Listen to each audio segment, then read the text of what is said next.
मान्य सदस्यहरू, अब प्रधानमन्त्रीसँग प्रत्यक्ष प्रश्नोत्तर कार्यक्रम प्रारम्भ हुन्छ। सर्वप्रथम प्रश्नकर्ता मान्य श्री अच्युत प्रसाद मैनालीलाई सम्माननीय प्रधानमन्त्रीसँग प्रश्न सोध्न अनुमति दिन्छु। सम्मान्य सभामुखज्यूको अनुमतिबाट म सम्मान्य प्रधानमन्त्रीज्यूलाई मेरा केही जिज्ञासाहरू राख्ने अनुमति चाहन्छु। प्रश्नहरू: सार्वजनिक खरिद नियमावली 64 को नियम 6(3) अन्तर्गत निर्माण स्थलको व्यवस्थापन नभई खरिद कार्य गर्न नहुने उल्लेख छ। राष्ट्रिय गौरवका आयोजनाहरू बुढी गण्डकी, सुनकोशी मरिन, काठमाडौँ तराई द्रुत मार्ग, खोकना खण्ड, निजगढ अन्तर्राष्ट्रिय विमानस्थल टाङ्गिया बस्ती, पूर्व पश्चिम रेलमार्गको जग्गा अधिग्रहण एवं घर टहरा हटाउने, क्षतिपूर्ति दिने साथै तामागढी सिमरौनगढ हुलाकी सडकको मुआब्जा जनताले 4 वर्षदेखि पाउन सकेका छैनन्। यसै आबोमा बजेट विनियोजन छैन। साथै बहुचर्चित रेल सेवा सञ्चालनबारे सरकारको दृष्टिकोण के छ र यसै गरी संसदमा समेत आवाज उठेको सम्माननीय सभामुख महोदय, रुस युक्रेन युद्धमा रुसको पक्षबाट नेपाली युवाहरूको संलग्नताको विषयमा सो बारेमा पनि म सरकारको जिज्ञासा जवाफ चाहन्छु। धन्यवाद। अब सम्माननीय प्रधानमन्त्री श्री पुष्पकमल दाहाल प्रचण्डलाई उक्त प्रश्नको जवाफ दिन अनुमति दिन्छु। सम्मान्य सभामुख महोदय, म यो प्रश्न उत्तर कार्यक्रममा मान्य सदस्यहरूको प्रश्नको उत्तरको निम्ति उपस्थित छु। म प्रश्न उत्तरमा सहभागी हुनु अगाडि केही दिनदेखि आएको अविरल वर्षाको कारण पूर्वी नेपालका खास गरी सङ्खुवासभा, ताप्लेजुङ, पाँचथरका जिल्लाहरूमा ठुलो धनजनको क्षति भयो र त्यसको प्रत्यक्ष अवलोकन गर्न नेपाल सरकारको तर्फबाट हामी त्यहाँ पुग्यौँ पनि, तर मौसमको खराबीको कारणले सबै चिज यथार्थ अवलोकन गर्न त हामीले सकेनौँ। तैपनि हामीले त्यहाँको निम्ति तत्काल आवश्यक पर्ने राहत, उद्धार र पुनर्स्थापनाको सम्भावनाबारे छलफल गऱ्यौँ र युद्ध स्तरमा उद्धार र राहत कार्यक्रम अगाडि बढाउन सम्बन्धित सबै निकायहरूलाई निर्देशित दियौँ। म अहिले त्यसको व्याख्या होइन, खालि म मृतकहरूप्रति श्रद्धाञ्जली र शोक सन्तप्त परिवारहरूप्रति समवेदना व्यक्त गर्न चाहन्छु। त्यसै गरी आज ओखलढुङ्गामा पनि फेरि पहिरोमा परि जो 4 जनाको क्षति भएको कुरा आएको छ, उहाँहरूप्रति पनि म श्रद्धा व्यक्त गर्न चाहन्छु र पीडितहरूप्रति संवेदना व्यक्त गर्न चाहन्छु। हामी सबै मान्य सदस्यहरूसँग नेपाल सरकारको तर्फबाट हाम्रो विकासको मोडालिटीको बारेमा, हाम्रो भौगोलिक अवस्थितिको बारेमा, भौगोलिक अध्ययन गरेर बस्तीको बारेमा हामीले गम्भीर रूपले र रणनीतिक रूपले नसोच्ने हो भने यस्ता घटनाहरूको पुनरावृत्ति भइराख्ने स्थिति छ। यतातिर नेपाल सरकारको पक्कै पनि गम्भीर रूपले ध्यान आकर्षित भएको छ। म सबै मान्य सदस्यहरूले पनि यो विषयलाई हामीले दीर्घकालीन ढङ्गले विचार गर्न जरुरी छ भन्ने आग्रह गर्न चाहन्छु। अब म प्रश्न उत्तरतिरै लाग्छु। सरकारले राष्ट्रिय गौरवका आयोजनामा बजेट सुनिश्चित गर्ने गरेको छ। राष्ट्रिय गौरवका आयोजनाहरूमा विनियोजित रकम कम हुने अवस्थामा पनि आवश्यकता अनुसार थप बजेटको व्यवस्था गर्ने गरिएको छ। निजगढ अन्तर्राष्ट्रिय विमानस्थल आगामी आर्थिक वर्षमा साइट क्लियरेन्स गर्ने कार्य सम्पन्न गर्ने कुरामा सरकारको गहिरो ध्यान छ। रेल सेवा सञ्चालन गर्ने बारेमा सरकार सकारात्मक रहेको छ। साथै राष्ट्रिय गौरवका आयोजनाहरू तथा अन्य प्राथमिकता प्राप्त आयोजनाहरूको जग्गा अधिग्रहण, मुआवजा तथा क्षतिपूर्ति वितरण गर्ने कार्य सरकारको प्राथमिकतामा रहेको छ। आगामी दिनमा आवश्यक बजेट व्यवस्था सहित सम्बन्धित निकाय मार्फत यस विषयमा सम्बोधन हुने बेहोरा म मान्य सदस्यहरूलाई अवगत गराउन चाहन्छु।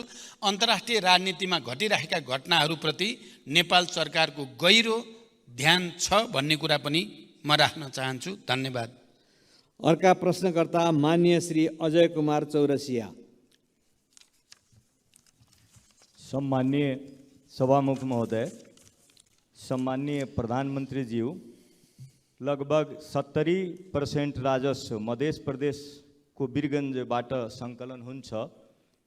जनसङ्ख्या अन्य प्रदेशभन्दा बढी भएको तर बजेट विनियोजन मध्य प्रदेशमा सबभन्दा कम किन भयो?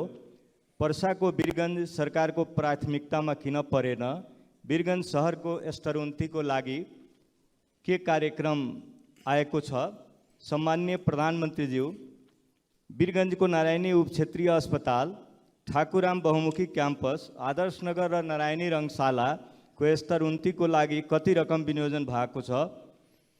स्वास्थ्य, शिक्षा र कृषि र रोजगारको राम्रो व्यवस्था बिना कुनै पनि मुलुकको उन्नति प्रगति हुन सक्दैन भन्ने थाहा हुँदाहुँदै यसमा सरकारको पर्याप्त ध्यान किन जान सकिरहेको छैन। सम्माननीय सभामुख मार्फत म सम्माननीय प्रधानमन्त्रीजीबाट उत्तर चाहन्छु। धन्यवाद। सम्माननीय प्रधानमन्त्रीज्यू। सम्मान्य सभामुख महोदय, मध्य प्रदेशमा कम बजेट विनियोजन भयो भन्ने कुरा साँचो होइन। सङ्घीयताको मर्म अनुरूप सङ्घबाट प्रदेश र स्थानीय तहमा हुने वित्तीय हस्तान्तरणको 15% भन्दा बढी रकम मध्य प्रदेशमा नै जाने गरेको छ। यसका अतिरिक्त सङ्घबाट सञ्चालन हुने पूर्व पश्चिम राजमार्ग, पथलैया वीरगञ्ज कोरिडोर, चन्द्रपुर गौर राजमार्ग, हुलाकी राजमार्ग, सुनकोशी मरिन डाइभर्सन, बागमती कमला चन्द्र नहर लगायतका सिँचाइ आयोजना, विभिन्न औद्योगिक पूर्वाधार तथा व्यापारिक पूर्वाधार आयोजनाहरू तराई मधेसलाई लक्षित गरी नै अगाडि बढेका छन्। तराई मधेस समृद्धि कार्यक्रम, मधेसलाई काठमाडौँसँग जोड्ने द्रुत मार्ग लगायतका ठुला परियोजनाहरू पनि मध्य प्रदेशमा नै पर्ने र तिनको समयबद्ध कार्यान्वयनका लागि यथेष्ट बजेट विनियोजन गरिएको छ। सञ्चालनमा रहेका आयोजनाहरूको कार्यप्रगति र आवश्यकताका आधारमा बजेट विनियोजन हुने भएकोले बजेटको अङ्कसँगै त्यसले पार्ने बृहत्तर प्रभावलाई समेत सकारात्मक रूपमा लिइदिन हुन म मान्य सदस्यहरूलाई विशेष आग्रह गर्न चाहन्छु। पर्साको वीरगञ्जको विकास सरकारको प्राथमिकतामा छ। नारायणी रङ्गशालामा आगामी वर्षका लागि 1,50,00,000 विनियोजन गरिएको छ। नारायणी अस्पतालको लागि रु 41,30,00,000 विनियोजन गरिएको छ। ठाकुरराम बहुमुखी क्याम्पसका लागि विश्वविद्यालय अनुदान आयोग मार्फत अनुदान जाने व्यवस्था मिलाइएको छ।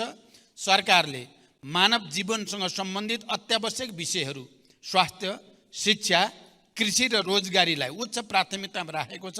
सरकारले स्वास्थ्य पूर्वाधार निर्माण, मेसिन उपकरण खरिद र जनशक्तिका लागि आवश्यक पर्ने रकम विनियोजन गरेको छ। बजेटको आकार चालु वर्षको भन्दा सानो हुँदा पनि आगामी वर्षको बजेटमा शिक्षाको बजेट घटाइएको छैन। कृषि क्षेत्रका लागि उत्पादनमा आधारित अनुदान, रैथाने बाली प्रवर्धन, रासायनिक मलमा बजेट व्यवस्था लगायतका कार्यक्रमहरू रहेको जानकारी गराउन चाहन्छु। धन्यवाद। अर्का प्रश्नकर्ता मान्य सदस्य श्री अञ्जनी श्रेष्ठ।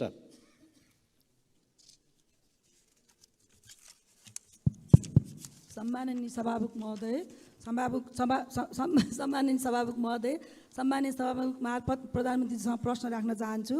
यस गरिमामय सदनमा शून्य समय, विशेष समय र आकस्मिक समयमा उठाएका जनतासँग सरोकार भएका प्रश्नहरूको उत्तर कहिले आउँदैन, किन? यो सदनमा प्रस्तुत बजेटमा 77 जिल्लालाई सम्बोधन गर्दा जनतालाई सरकार छ कि छैन महसुस भएन। अबका दिनमा सरकार जनतासँगै रहेको महसुस कसरी दिलाउन सकिन्छ भन्ने जिज्ञासा राख्न चाहन्छु। धन्यवाद। सम्माननीय प्रधानमन्त्री। अहिले भर्खरै बोल्ने मान्य सदस्यको मैले नाम थाहा पाउनु पर्ने भयो। अञ्जनी श्रेष्ठ।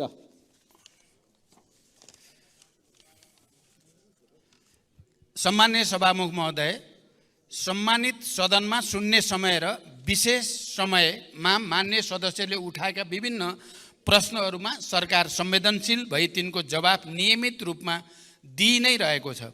सदनमा उठाइएका प्रश्न र जिज्ञासाहरूको जवाफ दिने जिम्मेवारी र उत्तरदायित्वबाट सरकार कहिल्यै पछि हटेको छैन र कहिल्यै पछि हट्ने पनि छैन।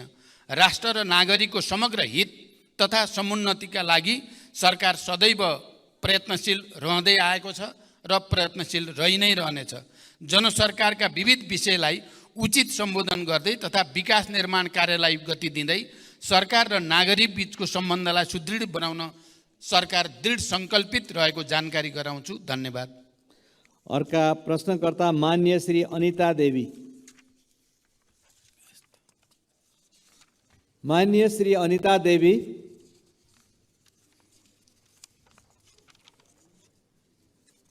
माननीय श्री अनिता देवी। यसपछि अर्का प्रश्नकर्ता मान्य श्री अनिशा नेपाली। सम्माननीय सभामुख महोदय, आज म सभामुख महोदय मार्फत प्रधानमन्त्रीज्यूलाई प्रश्न सोध्न चाहन्छु। सम्माननीय प्रधानमन्त्रीज्यूको हालै सम्पन्न भारत भ्रमणमा भारतले नेपालबाट 10,000 मेगावाट विद्युत खरिद गर्ने सहमति भएको जानकारी आयो।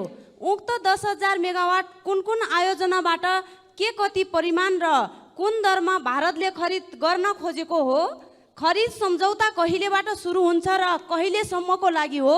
नेपालकै लगानीको विदेशी कम्पनीले ठेक्कामा निर्माण गरेका योजनाको विद्युत खरिद हुन्छ हुँदैन? यस सम्बन्धमा के कस्तो कार्यविधि तयार हुँदैछ? यस्तो महत्त्वपूर्ण विषय सांसदको जानकारीको विषय हो कि होइन? धन्यवाद। सम्मानीय प्रधानमन्त्री।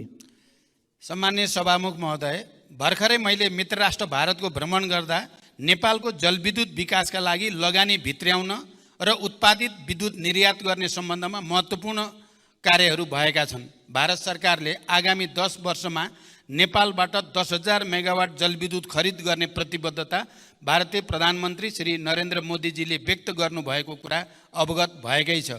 भारतसँगको दीर्घकालीन ऊर्जा व्यापार सम्झौतामा प्रारम्भिक हस्ताक्षर भ्रमणकै दौरानमा भइ पनि सकेको छ। सम्झौतामा अन्तिम हस्ताक्षर छिटै हुने विश्वास छ। देशमा हाल वर्षायाममा विद्युत उत्पादन क्षमता करिब 2800 मेगावाट रहेको छ भने अधिकतम खपत करिब 1900 मेगावाट पिक डिमान्ड रहेको अवस्था छ। आन्तरिक खपतभन्दा बढी भएको ऊर्जा खेर जान नदिने गरी छिमेकी भारतमा विद्युत निर्यात भइरहेको छ। यसबाट देशको व्यापार घाटा न्यूनीकरण गर्न समेत महत्त्वपूर्ण योगदान पुगिरहेको छ। देशभित्र नै अधिकतम आन्तरिक विद्युतीय ऊर्जा खपत वृद्धि गर्न सरकारले ऊर्जा खपत सम्बन्धी कार्ययोजना ल्याइसकेको छ र सो अनुसार काम अगाडि बढिरहेको कुरा पनि म यो सम्मानित सदनलाई जानकारी गराउन चाहन्छु। हाम्रो देशमा जलविद्युत उत्पादनको अत्यधिक सम्भावना रहेको र देशको समृद्धि हासिल गर्नका लागि एउटा महत्त्वपूर्ण स्रोतको रूपमा ऊर्जा व्यापार हुन सक्ने तथ्य निर्विवाद रूपमा रहेको छ। आन्तरिक खपतभन्दा बढी उत्पादन भएको विद्युतलाई निर्यात गरेर देशको आर्थिक विकासमा योगदान पुर्याउने लक्ष्य सरकारले लिएको छ र देशको आन्तरिक खपतलाई हेरेर अल्पकालीन, मध्यकालीन र दीर्घकालीन रूपमा खरिद सम्झौता गरिनेछ। हाल नेपाल सरकार एवं निजी क्षेत्रबाट निर्माणाधीन निर्माणको तयारीका अवस्थामा रहेका विद्युत आयोजनाहरूबाट उत्पादन हुने विद्युत मध्ये आन्तरिक खपत गरी बाँकी हुने विद्युत मात्र निर्यात गरिने नीति नेपाल सरकारको रहेको कुरा पनि म स्पष्ट गर्न चाहन्छु। आवश्यकताअनुसार निर्यात हुने परिमाणलाई मन्त्रालयका सचिव स्तरीय समितिले थपघट गर्न सक्ने व्यवस्था समेत रहेको छ। प्रचलित कानुनको परिधिभित्र रही विद्युत व्यापार हुनेछ। यस सम्बन्धी कार्यविधि ऊर्जा, जलस्रोत तथा सिँचाइ मन्त्रालय र नेपाल विद्युत प्राधिकरणबाट तयार पार्ने काम अगाडि बढिरहेको जानकारी गराउँछु। धन्यवाद। अर्का प्रश्नकर्ता माननीय श्री अब्दुल खान।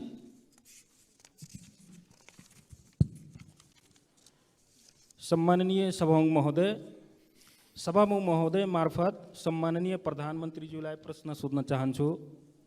तराई मधेसतिर किसानहरू लगभग धानको बिउ राखिसकेका छन्। अब किसानहरूको सोच मल र सिँचाइको व्यवस्थापनमा छ। मलको हाहाकार छ, बिजुली कटौती अत्यधिक छ। सीमा नाकामा जनताले दिनहुँ गाली पिटाई खाइरहेछन्। 1 बिघा अर्थात् 20 कट्ठाको खेती गर्ने किसानलाई 2 बोरा युरिया, 1 बोरा डिएपी चाहिन्छ। भारतबाट ल्याउँदा नेपाल प्रहरीले जफत गर्छ।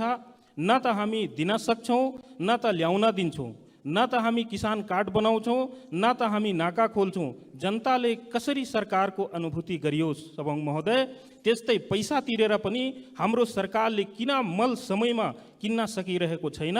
स्पष्ट कारण चाहिन्छ। सभामुख महोदय, 1 रुपियाँ भन्दा माथिको सामानमा भन्सार कर लगाउनु कतिको जायज छ? हस्, धन्यवाद। सम्मानीय प्रधानमन्त्री। सम्मान्य सभामुख महोदय, रासायनिक मलको आपूर्ति व्यवस्था विगतका वर्षहरूमा भन्दा सुदृढ भएको जानकारी गराउन चाहन्छु। 2079 श्रावण महिनादेखि हालसम्म 3,51,000 मेट्रिक टन रासायनिक मल आयात भएको छ। त्यो मध्ये 71,000 मेट्रिक टन विभिन्न बिक्री डिपोहरूमा मौजदात रहेको छ। भारतको कलकत्ताबाट 45,000 मेट्रिक टन डिएपी यो महिनाभित्र नेपाल भित्रिने व्यवस्था गरिएको छ। धान रोप्ने सिजनमा विगतको जस्तो मल अभाव हुने अवस्था यसपटक रहेको छैन। सुरुमा रासायनिक मलको लागि रु 15 अरब विनियोजन भए पनि थप रु 23 अरबको स्रोत सुनिश्चित गरी मल आपूर्ति व्यवस्थालाई सुदृढ गरिएको छ। यसबाट सरकार किसानहरूको लागि रासायनिक मल उपलब्ध गराउन जिम्मेवार रहेको तथ्य प्रमाणित हुन्छ।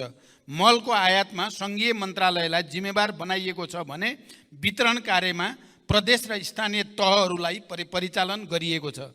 मल वितरण प्रणालीलाई पारदर्शी बनाउन मल आपूर्ति र वितरणमा डिजिटल प्रणाली प्रयोगमा ल्याइएको कुरा पनि म मान्य सदस्यहरूलाई जानकारी गराउन चाहन्छु। धन्यवाद। अर्का प्रश्नकर्ता मान्य सदस्य श्री अम्बिका बस्नेत।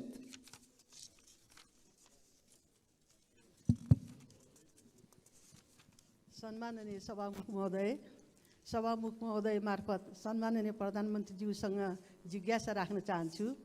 गोकर्णेश्वर नगरपालिका वडा नम्बर 1 शिवपुरी राष्ट्रिय निकुञ्जभित्र पर्दछ।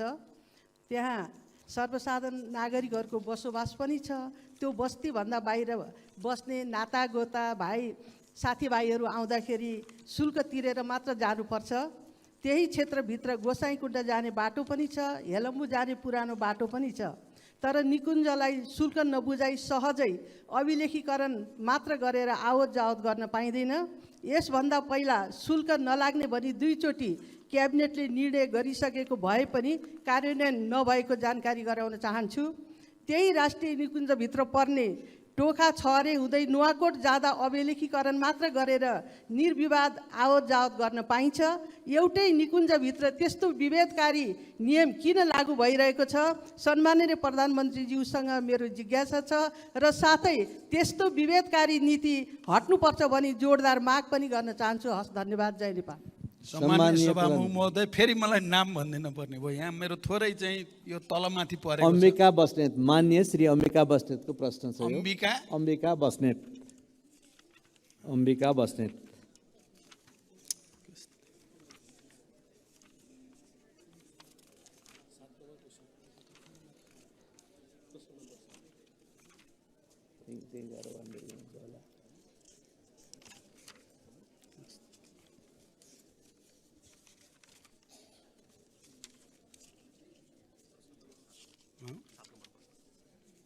नम्बरै छैन र कसरी गडबड खायो छैन त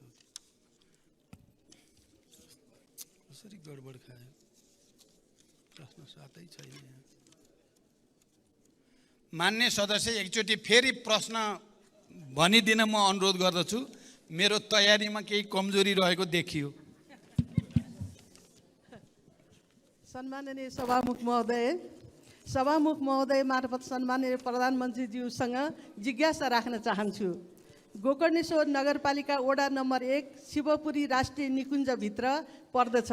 त्यहाँ सर्वसाधारण नागरिकहरूको बसोबास पनि छ। त्यो बस्तीभन्दा बाहिर बस्ने नातागोता साथीभाइ आउँदा शुल्क तिरेर जानुपर्छ। त्यही क्षेत्रभित्र गोसाइँकुण्ड जाने बाटो पनि छ, हेलम्बु जाने पुरानो बाटो पनि छ। तर निकुञ्जलाई शुल्क नबुझाइ सहजै अभिलेखीकरण मात्र गरेर आवत जावत गर्न पाइँदैन। यसभन्दा पहिला शुल्क नलाग्ने भनी 2 चोटि क्याबिनेटले निर्णय गरिसकेको भए पनि कार्यान्वयन नभएको जानकारी गराउन चाहन्छु। त्यही राष्ट्रिय निकुञ्जभित्र पर्ने टोखा छहरे हुँदै नुवाकोट जाँदा अभिलेखीकरण मात्र गरेर निर्विवाद आवत जावत गर्न पाइन्छ। एउटै निकुञ्जभित्र त्यस्तो विभेदकारी नियम किन लागू गरिएको छ? सम्माननीय प्रधानमन्त्रीज्यूसँग मेरो जिज्ञासा छ र साथै त्यस्तो विभेदकारी नीति हट्नुपर्छ भनी जोडदार माग पनि गर्न चाहन्छु। हस्, धन्यवाद। जय नेपाल। सम्माननीय प्रधानमन्त्रीज्यू, यसको जवाफ जान्छ। सम्मान्य सभामुख महोदय, गोकर्णेश्वर नगरपालिका अन्तर्गत मान्य सदस्यले जे प्रश्न उठाउनु भएको छ यो बारेमा सरकारलाई पहिले पनि त्यस पालिकाका जनप्रतिनिधिहरूले आवाज उठाइसक्नु भएको छ र यो समस्याको समाधान गर्न सरकारले पहल गरिसकेको म यहाँलाई जानकारी गराउन चाहन्छु। धन्यवाद। अर्का प्रश्नकर्ता माननीय सदस्य श्री अमरबहादुर थापा।